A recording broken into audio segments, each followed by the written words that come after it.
มาเปิดบริการในงานบริการ80คนต่อวันด้วยนฤมลอุดมพรรายงานนอกจากนี้สมาชิกเอเปก21เขตเศรษฐกิจจะร่วมหารือแก้ไขปัญหาการเปลี่ยนแปลงสภาพภูมิอากาศและภาวะโลกร้อนในการประชุมรัฐมนตรีเอเปกด้านป่าไม้ครั้งที่5วันนี้วันแรก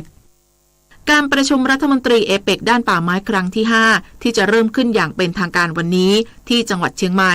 นายวราวุฒิศิลปะอาชารัฐมนตรีว่าการกระทรวงทรัพยากรธรรมชาติและสิ่งแวดล้อมกล่าวว่า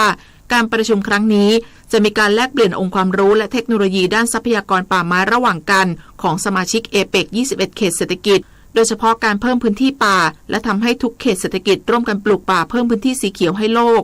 เพราะเชื่อว่าจะช่วยแก้ปัญหาการเปลี่ยนแปลงสภาพภูมิอากาศและภาวะโลกร้อนที่เกิดขึ้นอยู่ในปัจจุบันได้อย่างเป็นรูปธรรมในพื้นที่21เขตเศรษฐกิจที่มีประชากรรวมกันกว่า40%ของโลก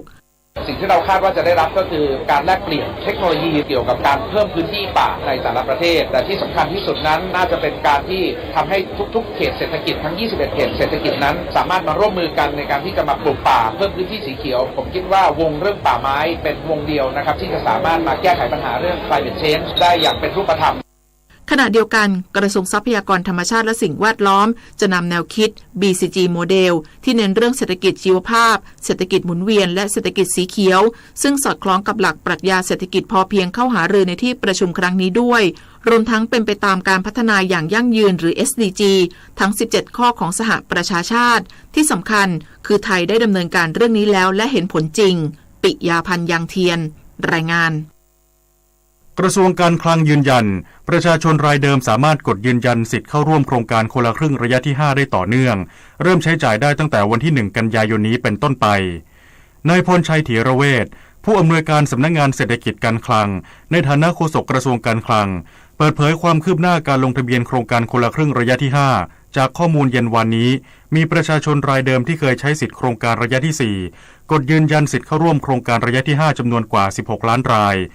ส่วนประชาชนรายใหม่ที่ไม่เคยใช้สิทธิ์โครงการระยะที่4ได้ลงทะเบียนเข้าร่วมครบจำนวน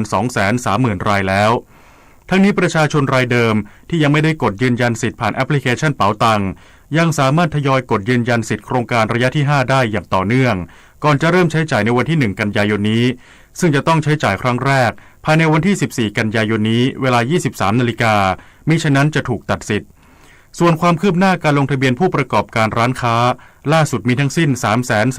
335,488 ร้านค้าแบ่งเป็นผู้ประกอบการร้านค้ารายเดิม 332,643 ร้านและรายใหม่ 2,845 ร้าน